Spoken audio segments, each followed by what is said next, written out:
Introduction to programming. What is programming? First is instructions for computers. Programming is the process of creating instructions for computers to follow.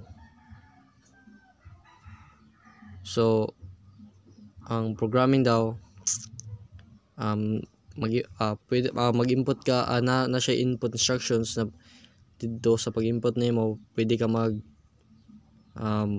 sa pag-input nimo, basahon to sa computer, din mo to yung i-follow. Then next is solving problems. Programmers use their knowledge of programming languages to solve problems and create new applications and solutions. So nasa yung mga pamaagi sa pag-solve sa mga problema. So next is history of programming languages. So muna sa first early programming languages were machine specific and complex, the first high level language.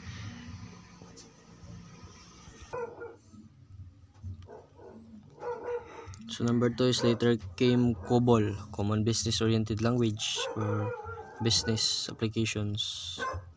So lain-lain ng mga languages sa programming. Then sa 1980s, so the rise of OOP, object-oriented languages such as C++ and Smalltalk. And karon nanay Python, Java, JavaScript and Java. Then napoy HTML, na apil naman na sa Python.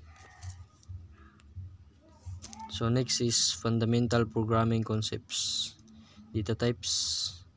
Programming languages work with different data types such as numbers, text, and boolean. So mao na tara discuss na sa first na to na topic, variables. Mao naman to.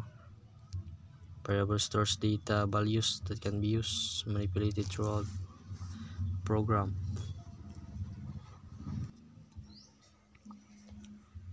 So operators perform actions on data such as addition, subtraction, like gingon nila nga mathematical operators, ano tawag kibali mga mathematical operators. Control flow, like sa mga parehang sa nasya sa flowchart, mga pagdagan sa code. Then next is choosing a programming language. Consider the purpose of your project and choose a language that is best suited for the task. So asang yung mga compatible usay purpose ana nganong kanay mong gihimo, sa purpose nganong kanay pod imong pili nga language. The next is community support. The ability of resources, libraries, and a strong community can greatly assist in learning and using a programming language. Popularity and job market. Factors like the popularity and demand for a particular programming language in the job market can influence your decision. So ang popularity daw sa and job market is mga sa popularity sa pag-program is mga example sa Java, Python, C++, and JavaScript. Din sa mga framework pod napay mga sikat pod na mga framework na ginagamit. So like Node.js. Personal preference. While these factors are important, ultimately choose a language that interests you, aligns with your learning and style goals. So personal preference daw is na siya mga klase sa mga libro sa pag-program. Example is na Code Complete ni Steve McConnell. Ni sa mga website na po siya GitHub or WeSchool. The next is developing program syntax and logic. So syntax man ipagamit sa code para mo ni basahon sa computer. So number 2 is logic. Develop logical thinking and problem solving skills. Break down to tasks into smaller steps and to create a sequence of instructions. So mao ni magamit sa mga pag-solve sa problems, then sa mga pag-debug, pwede po sa pag-debug. So testing, mo na pag-test mo code kung nabay mga error or need ba siya i-debug.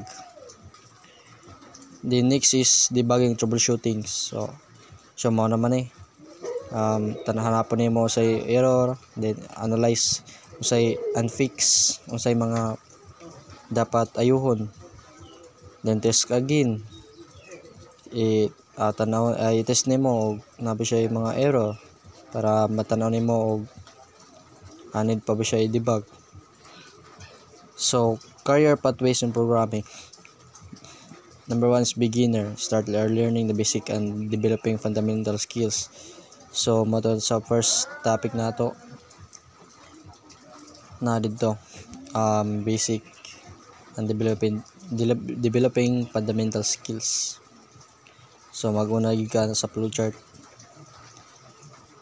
bago ka sa actual coding na magamit na ka og mga programming languages. Intermediate, gain experience by building projects and contributing to open source projects. So nana kay mga idea sa mga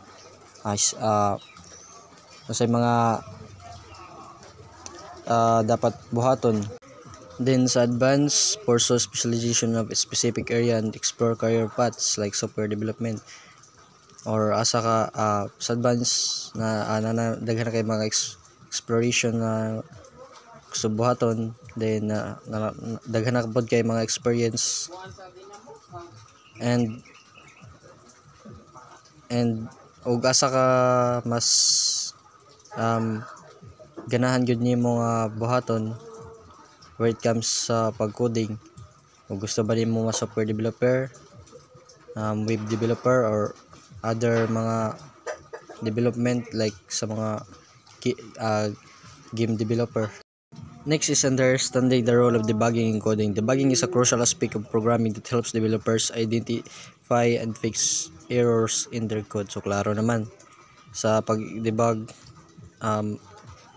importante yun siya kay para ma-solve ni mga problem and muran gyud ang imong code. Syempre og di nimo i-debug tas na error, wala gyud siya, useless gyud gyapon, hindi siya magamit. So common debugging tools every programmer should know. Familiarity with tools like debuggers, loggers, and profilers can enhance a programmer's ability to troubleshoot. So sa pag-debug dapat kabalo ka sa mga tools na gamiton sa pag-debug. So next is general strategies for effective error handling in code. Number 1 is overview for best practices in error handling. Planning establish best practices for error handling such as try catch blocks and meaningful error messages. So next is the impact of proper error management on software quality. Effective error management ensures software reliability and maintains user satisfactions as it minimizes unexpected behavior and crashes. So the third is common pitfalls in error handling to avoiding common mistakes such as ignoring exceptions or using vague error messages. So it is essential for maintaining a high standard of error handling. So mga strategies sa error handling. Next is overview for debugging methods and practices in programming.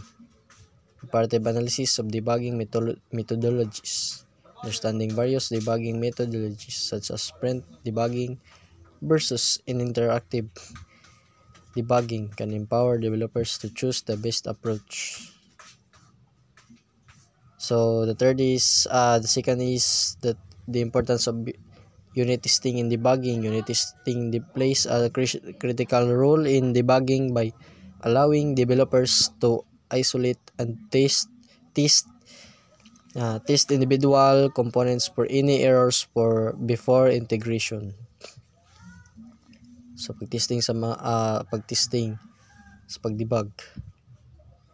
Then next is effective collaboration techniques during debugging sessions. Collaboration through pair programming or code reviews can offer fresh perspectives, aiding in identifying bugs that solo developers might overlook. So mag-collaborate sa labi na sa pag-program or pag-code. Next is a comprehensive guide to best practices for writing clean code and documentation. So number 1 is best practices for maintaining clean and readable code. Common pitfalls to avoid for clean coding practices. Avoiding complex expressions and long functions helps maintain the cleanliness of your code, ensuring that it remains understandable and easy to debug. So dapat naka-plaster siya sa katag-katag para dali siya ma-debug din.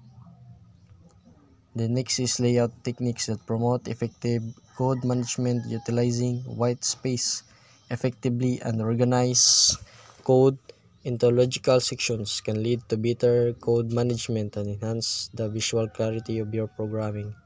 So utilize niyo yung mga spacing. Then dapat naka-organize ang code, mga sections niya. Then para mas ma-enhance pa ang sayang visual ay mas maklaro pa sa mga pag-program sa imong programming. So the next is the role of peer reviews in maintaining code quality. Conducting regular peer reviews encourages collaborative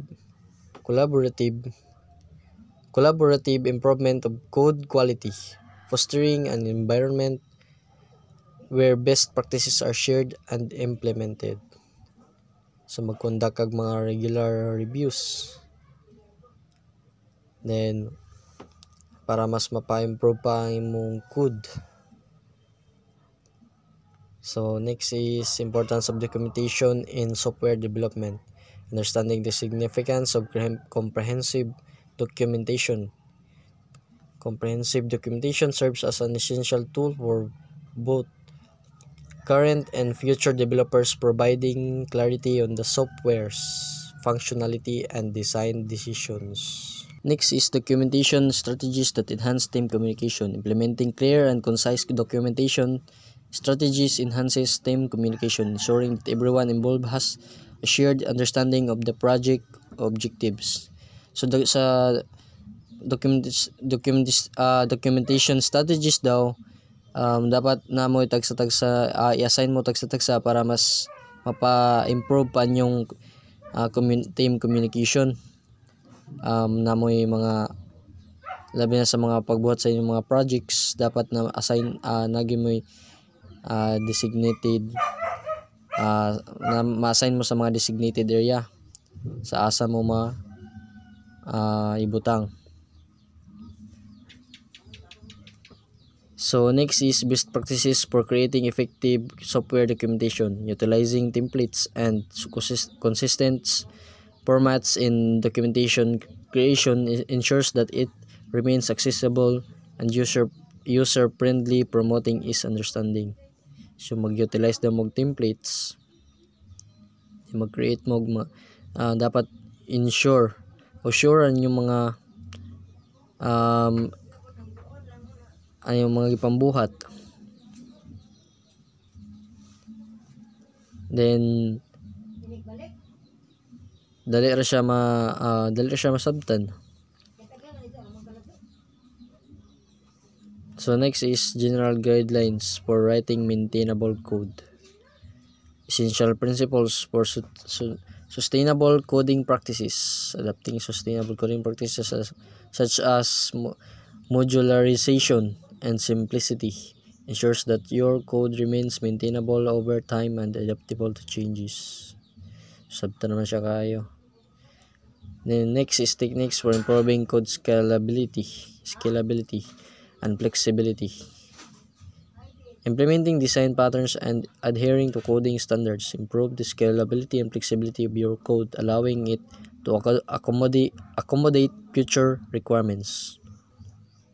So namin mga mag-implement ng mga design, mga styles. Then mas mapa-improve pa mas mapa-improve pod.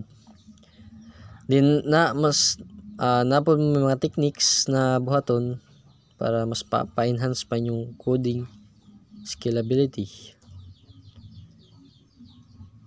So next is maintaining code quality through continuous integration. Integrating continuous integration practices fosters and an environment where code quality is regular assist and maintain, promoting sustainable development. Last is the impact of regular code refactoring on maintainability. Regular code refactoring helps eliminate technical debt, ensuring that the code base remains clean and maintainable, ultimately enhancing software longevity. So, dapat na kayo mga regular refactoring regular code refactoring para mas ma-maintain ang pagkalimpyo and mas ma-enhance pang yung software and mas ma-upgrade ang yung software. That's all. Thank you.